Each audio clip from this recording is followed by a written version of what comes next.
Joan of Arc was born in 1412 in Domremy-la-Pucelle, France. She was one of 5 children born to Jacques d'Arc and Isabelle Remy. She was a devout Catholic, and she often went to the church to pray. I am Joan of Arc. I'm a Catholic and I pray to St. Margaret, St. Katherine, and St. Michael. I was born in Domremy, France in 1412. When Joan of Arc was about 12 years of age, she started to hear voices from her father's garden.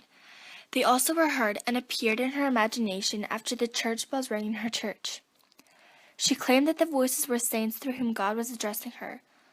She identifies the French saints as St. Michael, St. Katherine, and St. Margaret. At first, she was afraid of them, but became used to the voices along the way. To Joan, St. Michael appeared to her as a handsome man, and St. Margaret and St. Katherine appearing as nothing but faces. Joan very strongly believed in these visions, and claimed that the saints told her to go and help the Dauphin by going to Orleans and defeating the England city. St. Katherine and St. Margaret will come to you, child. You must follow their advice, for it is God's order. Yes, St. Michael, in the name of God.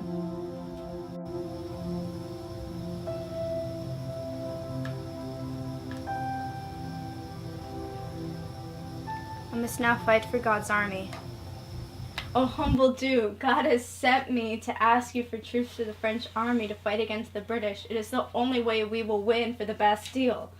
May I please have some troops? If God has said it, it must be. I now crown thee the Duke of Alençon. Woo! Yeah! In God's name, the soldiers will fight and will grant victory. Hold the flag high so I might see it through the flames. Aren't you afraid? I'm not afraid. I was born to do this. In God's name, forward, Bowman!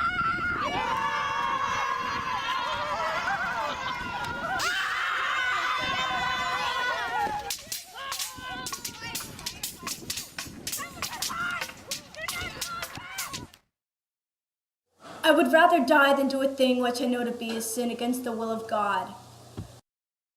No, stop! You shouldn't be doing this! No! No, I swear!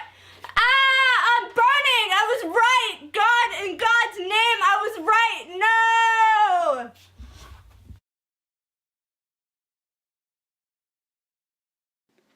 It is a testament to the Dauphin's desperation in 1429 that this illiterate teenager was even welcomed, let alone allowed to fight in his war for him. But now Joan of Arc stands as a symbol for feminism and French nationalism.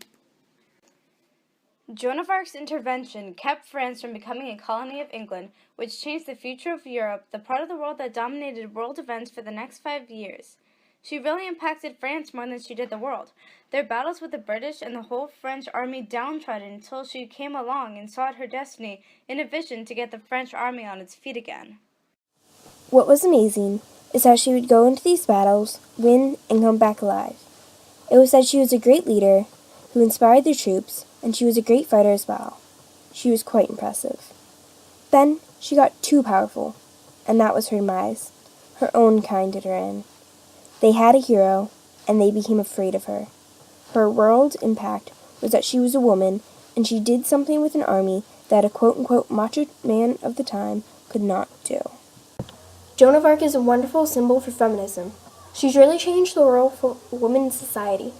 She went into battle at such a young age, and because of her gender, she faced much sexism. Many people thought it was ridiculous that a woman could have any chance against the great forces of England. They thought it was laughable that she, as a woman, would have any lasting effect, and that it was useless to give her an army. It's likely people were wary of the Dauphin's decision to give her an army. People today, particularly women, can look up to her as a role model on how to deal with sexism. Sexism, also known as gender discrimination, is prejudice or discrimination based on a person's gender. It can affect women of any age and is prevalent both in schools and in household environments. It is frequently based in traditional gender stereotypes. Gender stereotypes are generalizations about the characteristics of the behavior of women and men. There are 4 basic kinds of gender stereotypes: personality traits, domestic behaviors, occupations, and physical appearance. The traditional female stereotype is to marry, have children, and put her family's welfare before her own, to be loving, kind, caring, nurturing, and sympathetic while at the same time being sexy and beautiful for men.